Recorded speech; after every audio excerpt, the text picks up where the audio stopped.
All right, everybody, welcome back to the Steel City Blitz Steelers Podcast, presented by Deck Roofing Incorporated of South Florida, and I will have much more on them, our brand new, spanking new podcast sponsor, and very excited about it. And Spankerin, Hankerin, whatever you want to call that. Any case, very thrilled that they've agreed to sponsor us for the next year and all that good stuff. But like I said, I'll mention a little bit more about them later on in the show. Joining me, Ian and Ben, and gentlemen, we have a draft coming up tomorrow. Will be exactly, and you can tell what kind of mood Ben's in already. Jeez. Wow, we're leading this show off great. We are professional as hell around here. Let me tell you, 2 weeks from the draft tomorrow already, guys, and we'll get into the virtualness of it shortly. But I hope both of you are well and safe. And, this thing is crazy. Ben and I were kind of talking and Ian, I'm sure you can probably relate to this, but, our grandparents go through, things like depression and wars and stuff. And I think we're kind of naive to think we wouldn't go through something. So if this is as bad as it gets, I guess we'll take it. But how are things going in Western PA tonight? Pretty good. I mean, everything's pretty much locked down. The governor extended the stay-at-home order through the end of the month. So it's, kind of just a holding pattern for the next few weeks here. But thankfully, AT&T Sports Network has been replaying old Penguins games, and tonight they replayed Game 7 of the 2009 Stanley Cup Finals. Yes. So I got to show my kids the Pens winning the Cup, which was pretty awesome. Yes, the Game 7 in Detroit. I remember in Detroit, it well. That's right. Remember it Fleury well. had the big save at the end. I still get nervous watching. I mean, Detroit scored a goal to cut the lead to 2-1 with 6 minutes left. Yep. And, the Penguins were just hanging on for dear life because Detroit really controlled the last 30 minutes of that game. I mean, the Penguins really didn't have that much, especially in the third period. And it was just hang on. And Detroit hit a crossbar with about 2.5 minutes to go. And then Fleury made the big save at the end. And I don't really see how the Penguins would have won that game in overtime if it would have gone to overtime, because Detroit was just firing all. They were flying. I guess if you find positives out of this, it has been cool seeing some of the old classic stuff. Yeah, ESPN had Jack Nicklaus's 1986 run to the Masters. Today, his 6th green jacket, and I remember that very well. It was really cool to watch. So there is some really cool stuff out there. And Ben, how are things going out there for you guys? You're not quite experiencing this as badly as we are you? How so? We're sheer numbers. I mean, I know my state was number 3 not long ago. I assume it still is. New York, obviously, number 1. But what is your state? I mean, you guys got a lot of cases right now? I don't know. Honestly, I don't know where we fall in the rankings, but I'm quite certain that sooner or later Michigan will lose to a couple of number 20, number 21 teams, and then fall out of the top 25 altogether. So I really wouldn't worry about it too much, Mark. I mean, that's just something that Michigan does. They start the season out strong, and then they dwindle, they fall back. So now, will you too much, man? Probably get stomped by Ohio at the end of the year, Well, for sure, by 14. No, nobody does 9-3 like Michigan. I mean, win a few nice games and then stumble over an average Iowa team, get thumped by Ohio State, then go to a bowl game and get humiliated. I mean, it's pretty much the classic Jim Harbaugh paradigm at this particular time. But don't even get me started.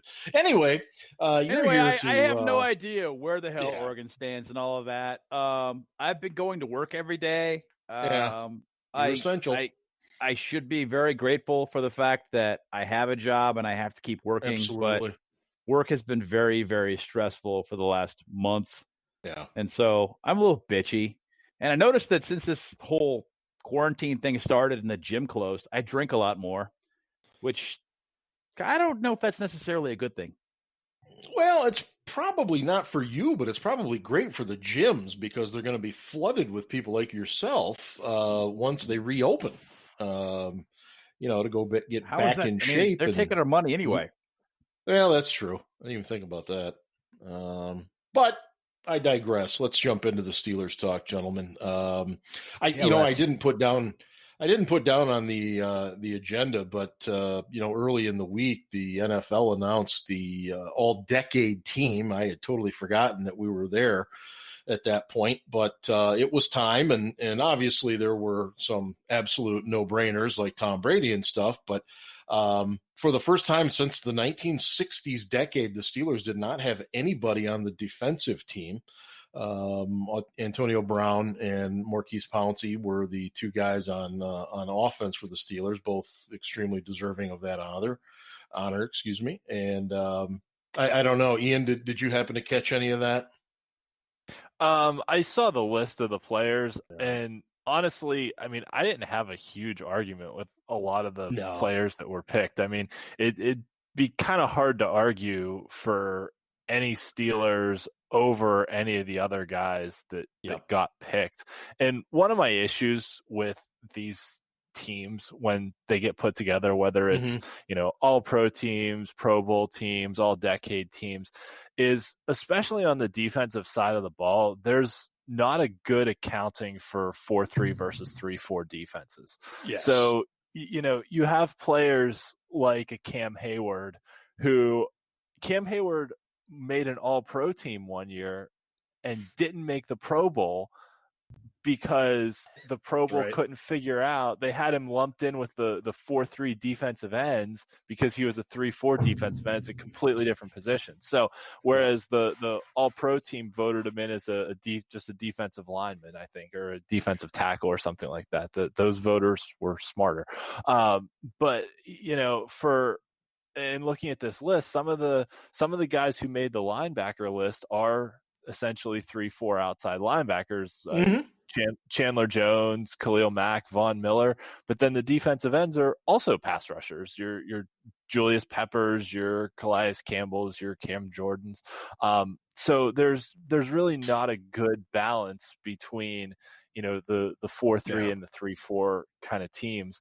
And really, there weren't any, as I look over the list, sort of 4-3 outside linebackers that made the list, because the linebackers that weren't pass rushers were Luke Kuechly, Bobby Wagner, and Patrick Willis, and they all played either in a 3-4 or an inside position in Wagner's case. So, and all those guys are deserving. And really, the guys that the Steelers had on their elite defense to start the decade in the early, late from sort of 2007 to 2012 or 13, those guys only played a handful of years in this decade. They didn't play a majority of their careers in this decade. Your Troy Polamalu's played most of their careers in the 2010 or the 2000s decade up to 2010. So, I don't really have an issue with no Steelers making it. I can't make a case for anyone over any of the guys on this list.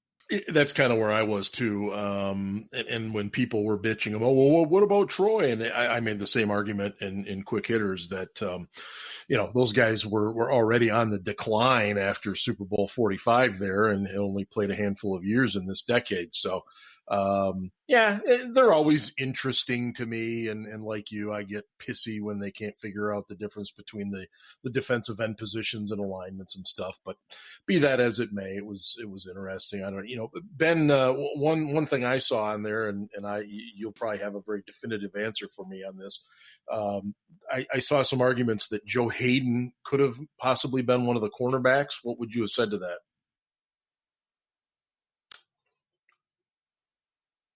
Nah,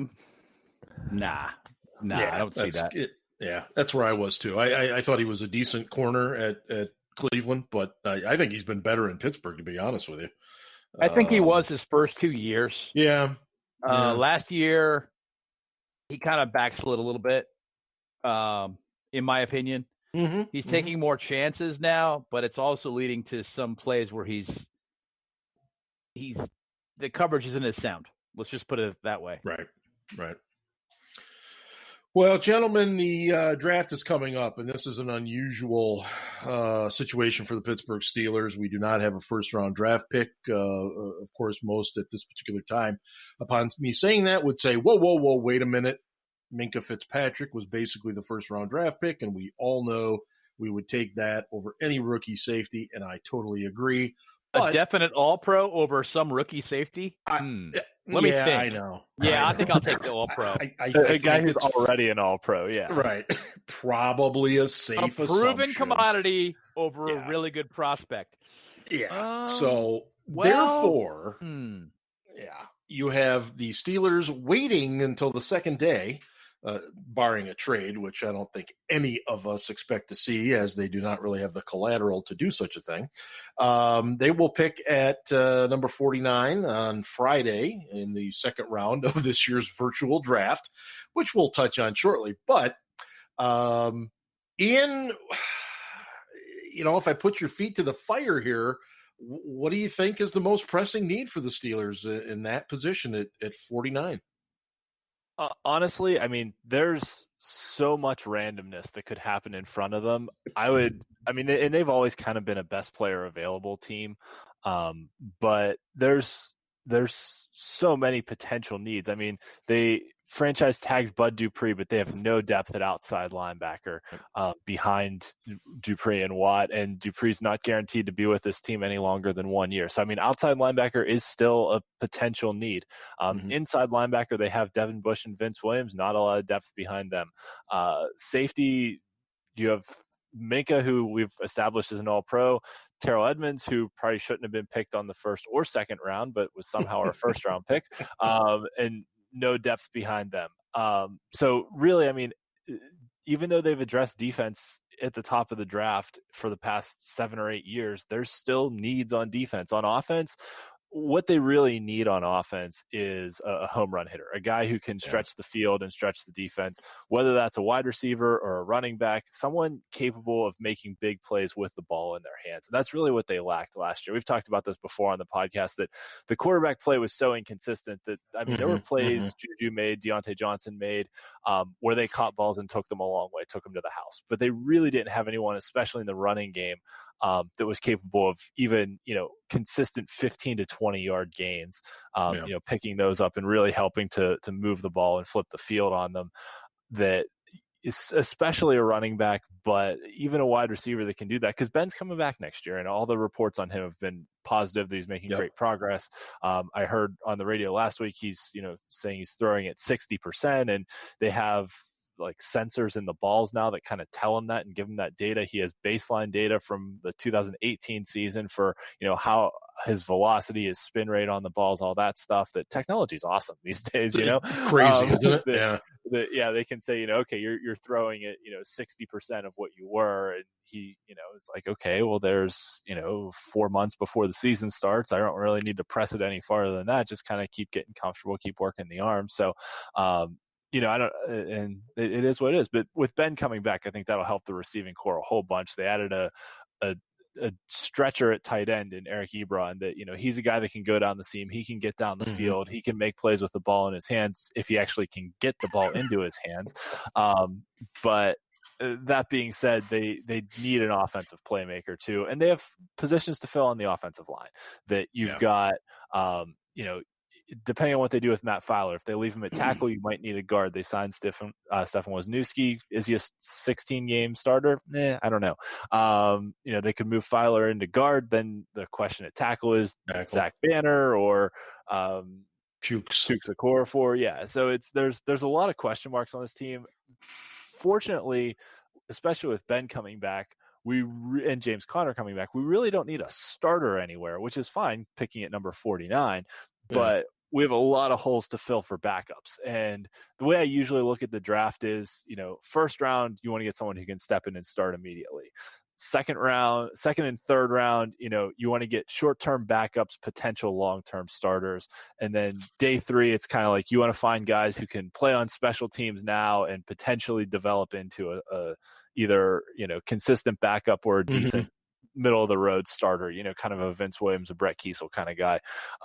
And those are the much more common results than your Antonio Browns or Tom Brady's. That, those are very rare to find on day 3. But I think more consistently, if you can find guys who can at least be contributors on day 3, that's kind of the way I usually look at the draft. So Ben, if I told you, and I know it's hard because we all know the way that Kevin Colbert thinks, and the Steelers in general think in these situations, but if there was a really solid defensive player sitting there, but at the same time there was also maybe a home run hitter who you could take either as a receiver or running back, but maybe it was a little sooner than you would normally take them. I mean, what would you do in that situation? Would you reach a little, or just take the safer defensive player? They don't tend to reach much in the second round. And I'm going to go with what they've done previously and suggest that they're probably going to go with a player they have a higher grade on. Yeah. Rather than, taking a chance with somebody. Stephon Tuitt, Le'Veon Bell, Juju Smith-Schuster. These are all guys that they had really high grades on before the draft and were still available to them in the second round, and they grabbed. And that's kind of what I see happening here. And it could be anywhere. It could be interior defensive line. It could be outside linebacker, inside linebacker, safety. Any of those spots, really. Is it safe to say that really it could be just about anywhere other than perhaps quarterback at 49? I think probably not a quarterback, only because there's not going to be a franchise quarterback available that late in the draft. And I don't see them going that route. Now, things happen. I don't know. Maybe Tua will fall that far. And they'll go, yeah, this is just too much value. We can't pass this up. And they'll take him because they know they can sit him for a year. Right. That could happen. I don't know. I think it's going to be more along the lines of interior defensive line, interior offensive line, maybe a tackle, but the tackles, I think, are going to be gone for the most part at that point. Yeah. The kid from TCU, what's his name? Lucas Niang. Yang, yes. Yeah. If he's available there, he's got to be in play because he's super talented. But I don't think – I think he's going to go in the early second, maybe even the late first, because people are so whacked out about, trying to find – a prospect this year that definitely has potential, and he definitely does. And they can't test a bunch of other people to leapfrog him in that, in the pecking order because of the circumstances this year. So I kind of wonder if that isn't going to be the case. Other guys that I really think they might consider, Neville Gallimore, again, interior defensive line, Oklahoma. Rieger, I don't think they end up taking. When I look at Rieger, I see a slot wide receiver. I don't know about you guys. I see a guy who's going to be productive at the next level, but he's a slot receiver. And the Steelers already have hot and cold running slot receivers. Does that make sense? Not to me, but I don't know. Clyde Edwards-Helaire from LSU, who's just a running back bowling ball type, who can catch the ball pretty well. He's not outstanding at it, but he can catch it pretty well. Who else did I have down here? Justin Matabuke, defensive lineman. Now, he's a straight-up 5-tech, but he could be a guy for the Steelers for a lot of years, and he can play 3-tech. Michael Pittman. He's absolutely an X receiver. He's not the high-end offensive player, explosive offensive player that I want them to draft, but I don't know what is going to be there in terms of value at 49. And so I think he may be there. Maybe that guy that they really safe pick too. He's a very solid guy. Yeah, he's a great big receiver. Yep. But he doesn't quite have that field stretching Right. ability Right. that you want, but you're not necessarily going to see. What else did I think of? I was thinking of as we were talking. Isaiah Wilson. He plays tackle and guard for Georgia. I think he'll be available there.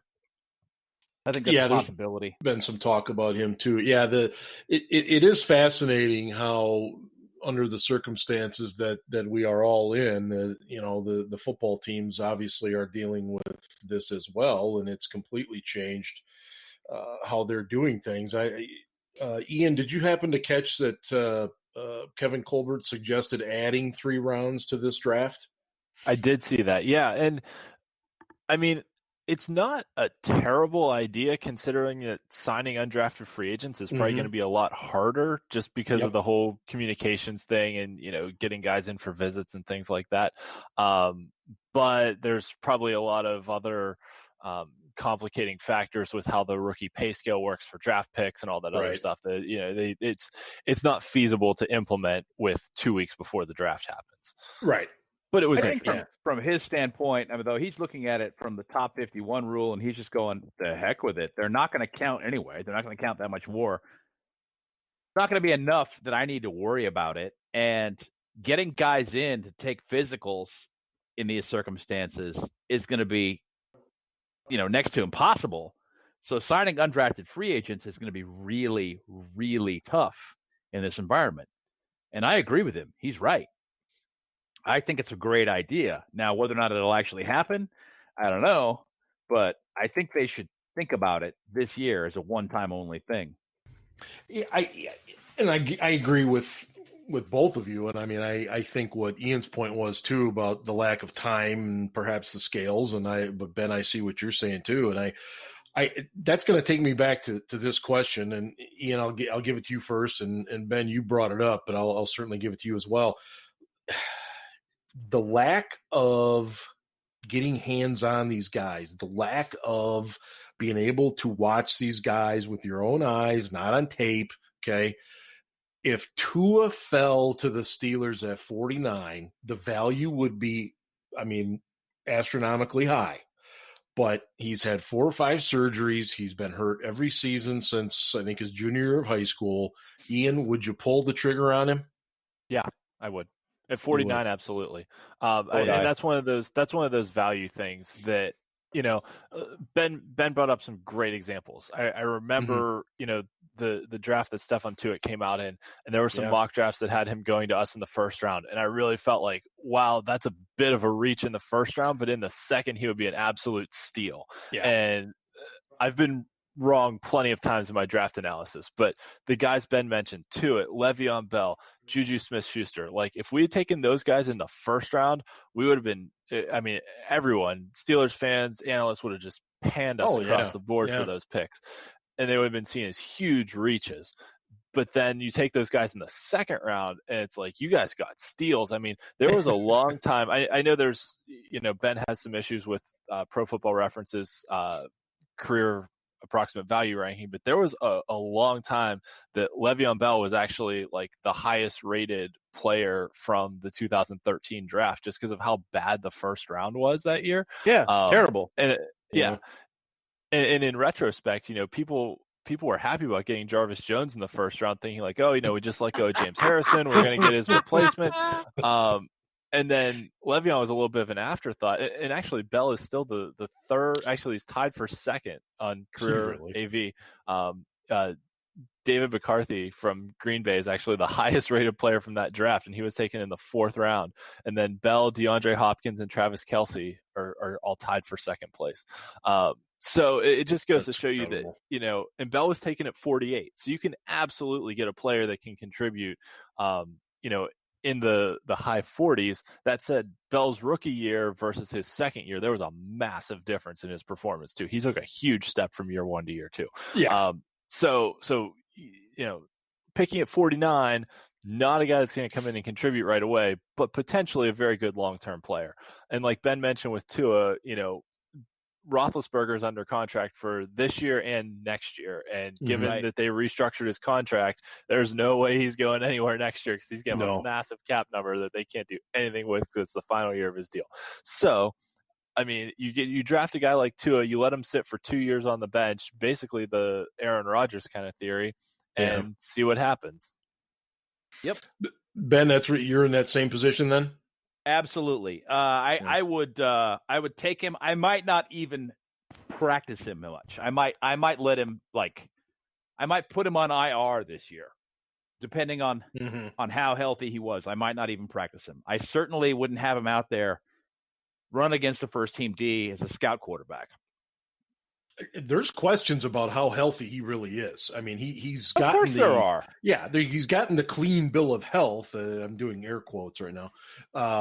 But I tend to agree with you. I don't know that I would let him do a whole lot. No, I would wrap him in bubble wrap and let him get completely healthy, and then I would develop him. Yeah. I want to just take a quick minute here, guys, and make sure we give a quick shout out to our brand new sponsor, Deck Roofing Incorporated, serving Broward County and the Southern Palm Beach counties. Whether commercial, residential, multifamily, or condos, contact Deck Roofing today. Roofing. There it is. You can visit them. I know. You can visit them at deckroofing.com. Very big in Florida. And a lot of people say, well, like, why do you have a sponsor from Florida? And as the owner of the company told me, there are a ton of Steeler fans down there, and there's more Steeler bars down there than there are Dolphin bars. Yeah. So, this just was a great fit, and I'm thrilled to have him with us. And lots of I'll share other stories. If you've ever spent any time in Florida, you don't have to go very far to run into a Steelers fan. That's why in cities like Jacksonville and Miami, people hate the Steelers. They do. They do. They hate the Steelers because there are plenty of Steeler fans down there. Just it kind of is what it is. People in Orlando, I remember when I was down there, people hated the Steelers. I was like, what is the big deal? Yeah. There are a lot of Steelers fans down there, and Steelers fans sometimes talk a little shit. And, there you go. That's why. Yeah. Guys, I'm not going to spend a lot of time on this, but I felt so compelled this morning that I sat down and wrote a 700-word article on it in probably 5 minutes. I don't understand the love affair that part of the Pittsburgh media and many of the national talking heads have with Jameis Winston coming to the Steelers. It's as if they think there's no such thing as a salary cap, amongst many, many other things. I don't know. Ian, you tell me, why are we wasting our time with this nonsense? Because Andrew Filipponi sucks. What? I mean, what else is new? Right. I know. And then tonight he was pushing for Des Bryant.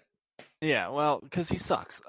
He has no original thoughts in his head, or at least on his Twitter account. And I mean, at some point you have to ask yourself, is he actually that stupid, or is he just trolling for clicks? And by this point, I mean, his predictions for games are literally wrong every time. So it almost, and with all this stuff, it's really just trolling for clicks, especially at this time of the season. Yeah, because I agree. I fell for it. It is what it is. He is one of the top two jagoffs in the Pittsburgh media market. Really? You could make. One?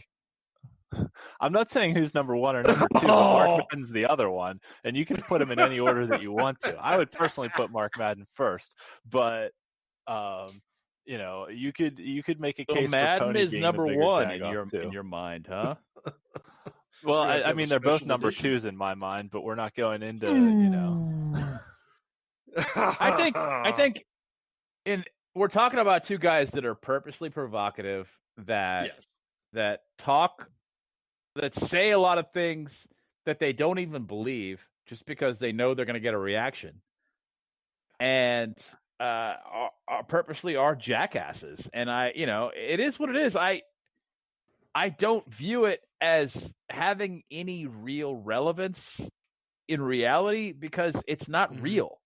Do you know what I'm saying? It's just just like you said. It's they're they're purposely looking for clicks. They're looking for outrage, and the more that they can drive, the better a job they've done.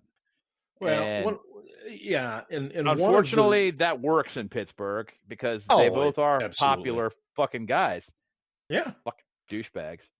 Well, when the part that got me was that he tied in Bill Cowher suggesting that, oh yeah, Winston, that's a great fit for the Steelers. And, look, I love Bill Cowher. I always will. I did when he was coach, but I also understand that Bill Cowher was one of the worst quarterback evaluators of all time. What do you mean? Kent Graham was awesome, man. Never forget the Jim Miller, not even year, 6 games. Was it 6? I just remember the debacle in Jacksonville. That was enough for me, but yeah. Exactly. But so right there, I get so frustrated. But you take in the type of fit he would be, which isn't good. You take in the situation in terms of the money and everything else, and it just drives me insane. So I figured I finally had to get that out there. So I didn't want to spend a lot of time on it. I just don't think it makes any sense. Let's see here. Yeah. It just, what do you guys think of the fact that I thought this was kind of funny? Of course, the NFL is going to do a virtual draft. I found it very funny that the first team that came out and said they were concerned wasn't the Patriots. It was the Ravens. John Harbaugh is worried about other teams getting a hold of his playbook or what they do for draft prep and everything else. I mean, come on. John Harbaugh, like, professionally, this is what he does. He looks for a reason to fucking bitch. Yep. This is what he does continually. This is his life goal, his mission. I got to find a reason to find something to complain about, and it's been a little while since I've been able to do it, so I'm going to poopy pants. The guy's a jackass. Of course it was him.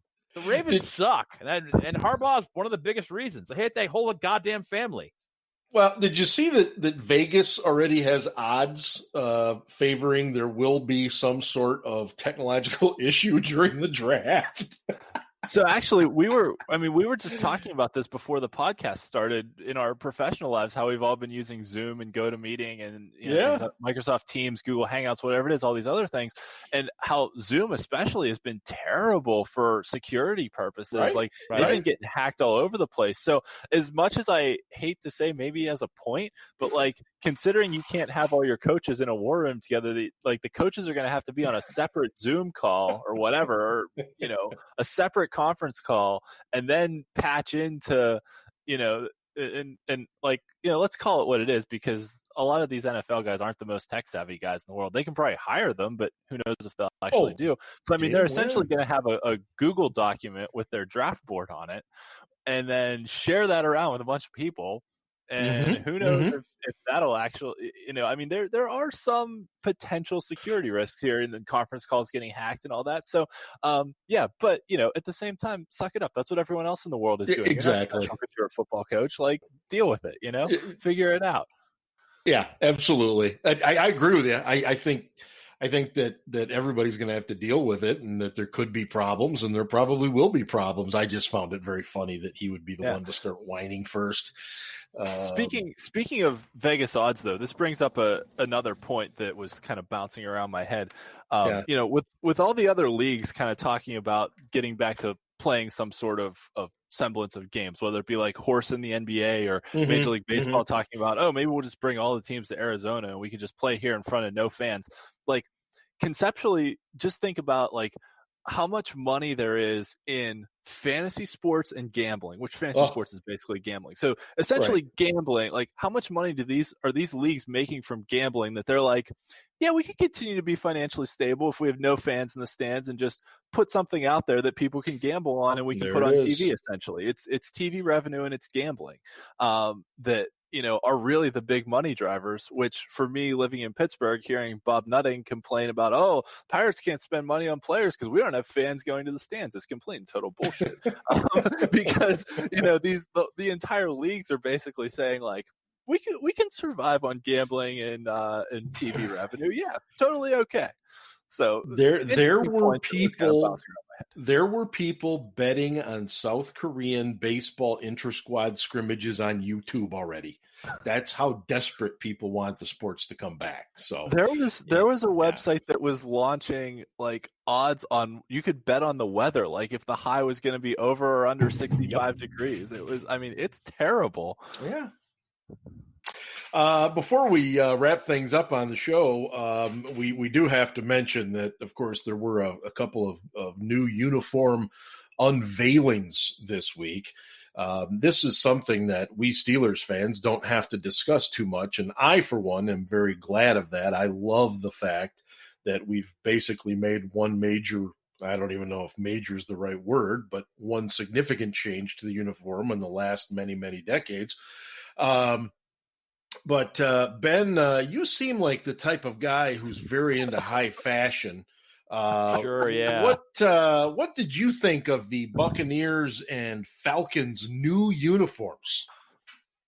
I honestly don't give a shit. I thought the Buccaneers' new unis were they're okay, kind of whatever.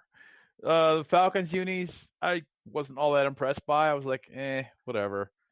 Somebody made a comparison on Twitter to the Mean Machine uniforms from the longest yard. I was like, yeah, that's about right.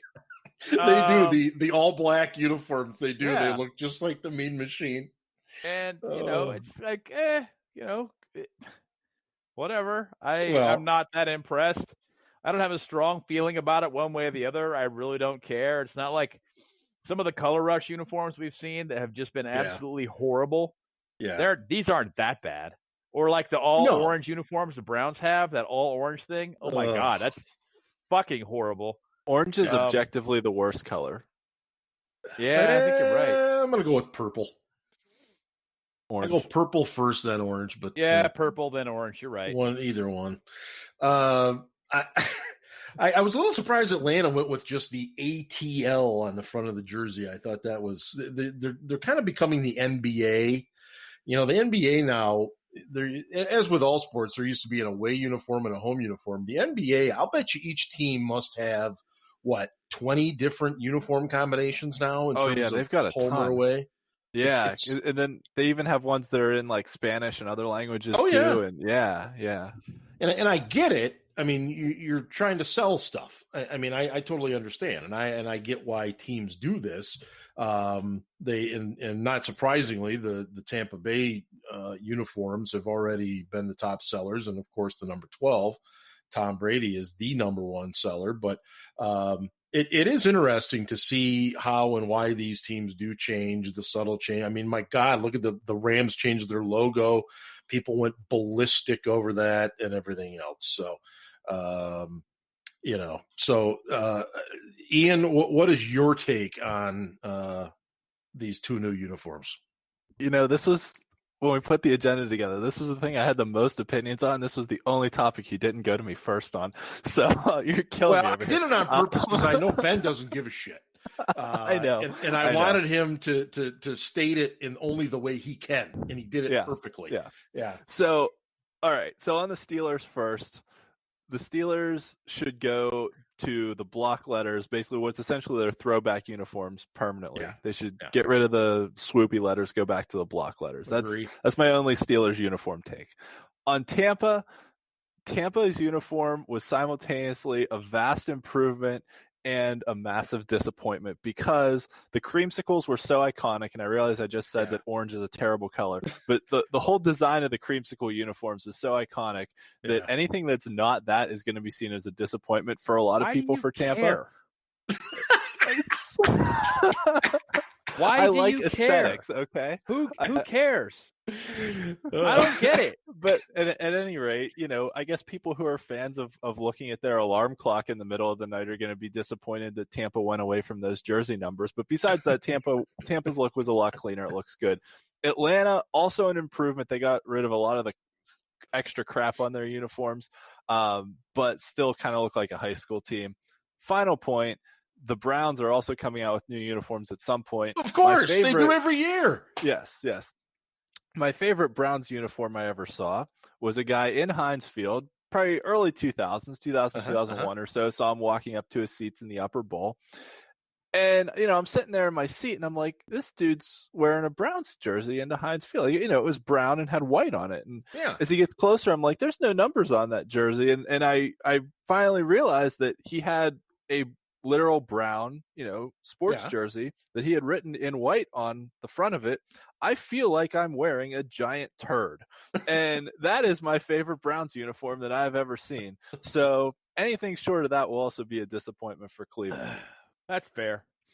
Yeah, I suppose. As I said, I'm just grateful that we don't go through this in an effort to try to sell jerseys. And I mean, there's plenty of alternative Steelers jerseys out there you can buy. And that all fucking that yellow jersey they sold last year. Oh, yeah, no, that was I'm sorry. Bullshit. That was horrible. And if you own one, you are wrong. Okay, I'll just put that out there right now. If you own one of those fucking yellow alternate jerseys they sold last year, you are wrong. I would like to note he said yellow. Yeah. Because they sure aren't gold. That's for damn sure. But oh my goodness. So the Browns will be unveiling and I was kind of hoping Tampa Bay would come back with the old Buccaneer on the side of the helmet instead of the flag. Yeah, Bucko Bruce, exactly. Yeah, exactly. Yeah, but I saw a tweet today that basically said, every NFL team should go back to the jerseys they had in like 1990, and that would be perfect. And yeah, I pretty much agree with that. Yeah, that was about that year. Yeah. That's then things started to change. Yeah. All right, guys, we're gonna get done here. We've fallen off the wagon into the world of craziness if we're talking uniforms here. In any case, thank you, gentlemen, and we'll be back next week. We've only got one more week, and then the following week will be the draft and everything else. So we've got some work to do and people to look at and all that other stuff. So. For Ian and Ben, this is Steel Dad signing off on the Steel City Blitz Steelers podcast presented by Deck Roofing Incorporated. Oh, and hey, go Steelers. Ravens suck. Ravens suck. Okay, Ravens suck.